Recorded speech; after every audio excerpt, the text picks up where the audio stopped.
என்னுடைய அன்பான பணிவான வணக்கங்கள். நாம் இந்த சரணமையப்பா என்ற தொடரிலே ஐயப்பனுடைய மகிமைகளை, ஐயப்பனுடைய வரலாற்றை, ஐயப்பனுடைய விரத முறைகளை நாம் தொடர்ந்து பார்க்க இருக்கிறோம். அந்த வகையிலே நாம் கடந்த நிகழ்ச்சியிலே நிறுத்திய இடம் பிரம்மனை நோக்கி மகிஷாசுரனுடைய சகோதரி, அதாவது அவனோட தங்கை மகிஷி ஒரு கடுமையான தவத்தை மேற்கொள்கிறாள். அந்த தவத்தில் மகிழ்ந்து பிரம்மா நேரம் வந்துட்டார் மகிஷிக்கிட்ட. மகிஷிக்கிட்ட உனக்கு என்ன வரம் வேணும்னு கேட்குறாரு. அவளுக்கு ஒரே சந்தோஷம். பிரம்மாவை பார்த்தோன்னே சரி எதுவாக இருந்தாலும் வாங்கிடலாம் அப்படின்னு சொல்லி, எனக்கு மரணமே வரக்கூடாது அப்படின்னு ஒரு வரத்தை கேட்குறான். எல்லா அசுரர்களுமே எந்த கடவுளிடமும் இந்த வரத்தை கேட்பது ஒரு சகஜமான ஒன்று அந்த காலத்தில். இவங்க கேட்ட உடனே பிரம்மா சொல்கிறாரு, இல்லைம்மா அப்படிலாம் கொடுக்க முடியாது, மரணம் என்பது நிச்சயிக்கப்பட்ட ஒன்று, யார் பிறந்தார்களோ அவர்கள் மரணித்தே தீர வேண்டும், இதுதான் விதி. அதனால் இந்த விதியை நான் மாற்ற முடியாது, இதுக்கு சம்பந்தமாக ஏதாவது வர இருந்தால் கேளு, நீ என்ன வர கேட்டாலும் நான் கொடுக்குறேன் அப்படின்னு சொல்கிறார். அப்படி யோசிக்கிறான்.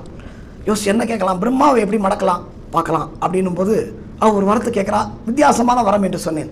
என்ன வித்தியாசமான வரம் என்றால், ஆணுக்கும் ஆணுக்கும் பிறந்த ஒரு சக்தி.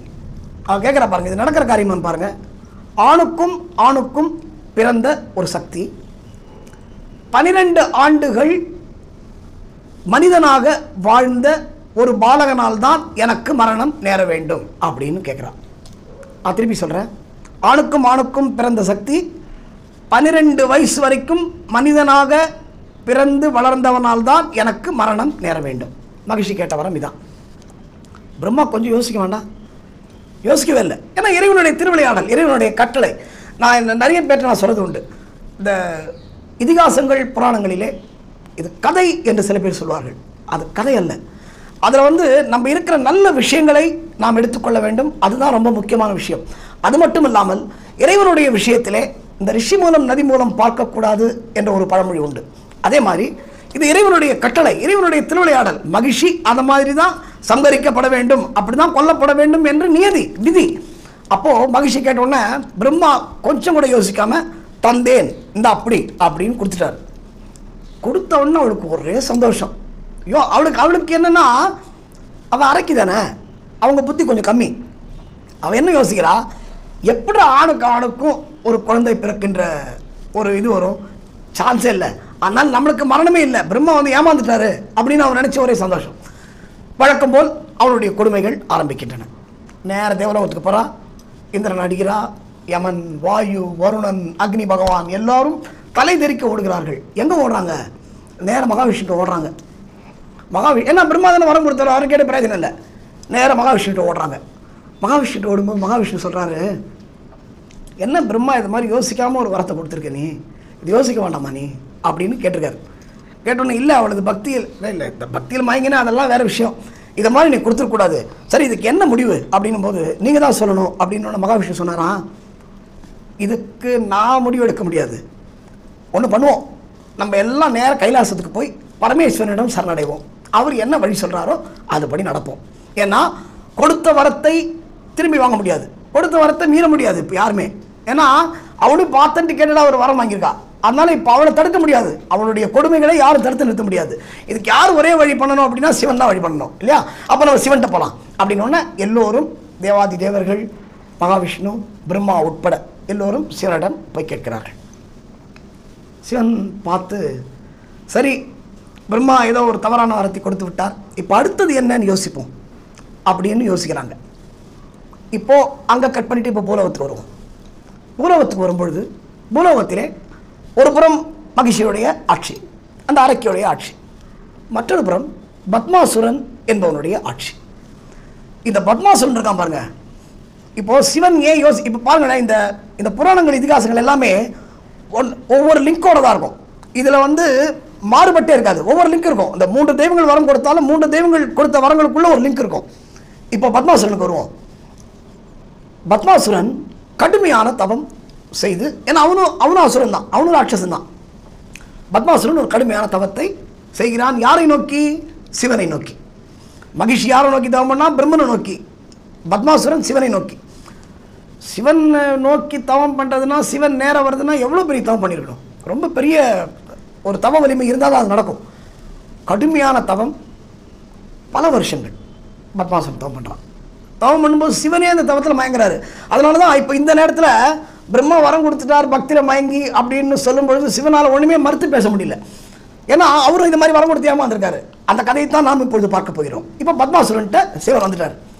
பத்மாசுரன் பார்த்தான் சிவனை, ஒரே சந்தோஷம். ஏன்னா முப்பெரும் தெய்வங்களின் தலைவர் சிவன் தான்.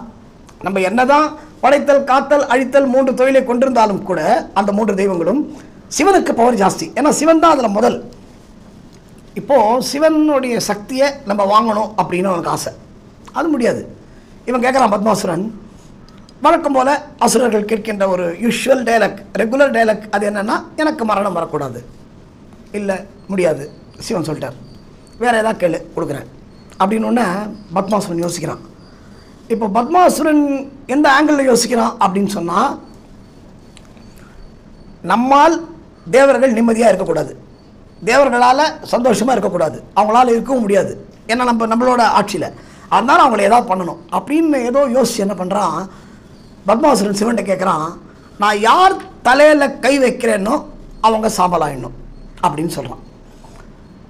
சிவன் சரி பிரம்மா யோசிக்கணும்னு சிவன் சொல்லலாம், ஆனால் இப்போ இங்கே சிவன் யோசிக்கணும்ல, நான் யார் தலையில் கை வச்சாலும் அவங்க சாம்பலாயிடணும், அவங்க அழிஞ்சு போயிடணும் அப்படின்னு ஒரு வார்த்தை கேட்குறான். சிவன் யோசிக்காமல் பட்டாரம் கொடுத்தேன்ட்டார். சந்தோஷமாயிட்டு அவனுக்கு. இப்போது அவன் அசுரன் தானே, அவனுக்கு என்ன இப்போ ஒரு சந்தேகம் வந்தது, சரி நீ எனக்கு வரம் கொடுத்துட்ட, நான் செக் பண்ண வேணாமா அதை அப்படின்னு கேட்குறான்.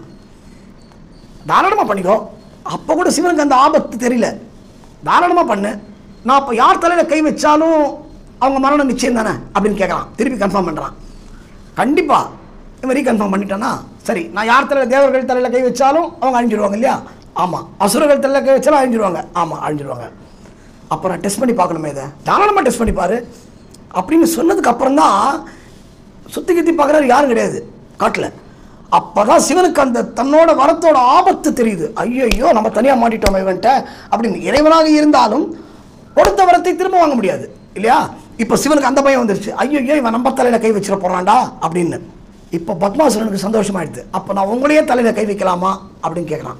நம்ம ஒரு பழமொழி சொல்லுவோம் தெரியுமா, சிவன் தலையிலே கை வச்ச மாதிரின்னு ஒரு பழமொழி சொல்லுவோம். அதே மாதிரி பத்மாசுரன் இப்பொழுது சிவன் தலையில் கை வைக்க முற்படுகிறான், முயற்சி செய்கிறான். சிவனுக்கு இப்போ பயம் வந்துருச்சு. இப்போ சிவன் இங்கேருந்து தப்பிச்சு ஓடியாகணும். என்னடா பண்ணுறது அப்படின்னும் போது சிவன் அங்கிருந்து ஓடுறாரு, பத்மாசுரன் துரத்துறான். சிவன் அங்கேருந்து ஓடி வந்து என்ன தெரியுமா பண்ணார், ஏன்னா காடு தானே, சுற்றி சுற்றி அங்கே தான் ஓடிட்டு இருக்கணும். என்ன பண்ணார், ஒரு துளசி செடி அங்கே இருந்தது. இந்த விஷயம் பல பேருக்கு தெரியாது, இந்த துளசியை பற்றி நான் பின்னால் சொல்கிறேன். ஒரு துளசி செடி இருந்தது. அந்த துளசி செடியில் ஒரு காய் இருந்தது. அந்த காய் உள்ள சிவன் புகுந்துட்டார். துளசி காய்க்குள் சிவன் புகுந்து விட்டார். இதை வந்து நோட் பண்ணி வச்சுக்கோங்க. இதன் விளக்கத்தை நான் பின்னால் தருகிறேன். சரி, இப்போ சிவன் போய் ஒழிஞ்சிடாச்சு. பத்மாசுரன் ஓடி வந்து பார்க்குறான். அங்கே என்ன நடந்தது, அவன் சிவனை கண்டானா, சிவன் தலையிலே கை வைத்தானா போன்ற சுவாரஸ்யமான தகவலை நாம் அடுத்த நிகழ்ச்சியிலே பார்ப்போம். காலுக்கு மெத்தை கல்லும் முள்ளும் குண்டும் குழியும் கண்ணுக்கு வெளிச்சம் கண்ணுக்கு வெளிச்சம் குண்டும் குழியும் கண்ணுக்கு வெளிச்சம் குண்டும் குழியும் குண்டும் குழியும் கண்ணுக்கு வெளிச்சம் சுவாமியே ஐயப்போ ஐயப்போ. விதம் விதமான பக்தி நிகழ்ச்சிகளை உங்களுக்காக தந்து கொண்டிருக்கிறது உங்கள் கோபுரம் டிவி. உங்களுக்கு பிடித்த நிகழ்ச்சிகளை லைக் செய்யுங்கள், உங்களுக்கு பிடித்த மாணவர்களுக்கு ஷேர் செய்யுங்கள். மேலும் சப்ஸ்கிரைப் செய்வதோடு மட்டுமல்லாது அருகில் இருக்கும் பெல் பட்டனை கிளிக் செய்து கோபுரம் டிவி நிகழ்ச்சிகளை உடனுக்குடன் தெரிந்து கொள்ளுங்கள். மற்றும் ஒரு மகிழ்ச்சியான செய்தி, கோபுரம் டிவி ஆப்பை கூகுள் பிளே ஸ்டோரில் ஃப்ரீ டவுன்லோட் செய்து கோபுரம் டிவி நிகழ்ச்சிகளை தொடர்ந்து கண்டுகளியுங்கள், பாருங்கள், ரசியுங்கள், பரவசமடையுங்கள். gopuramtv.com பக்தி பக்திமயம்.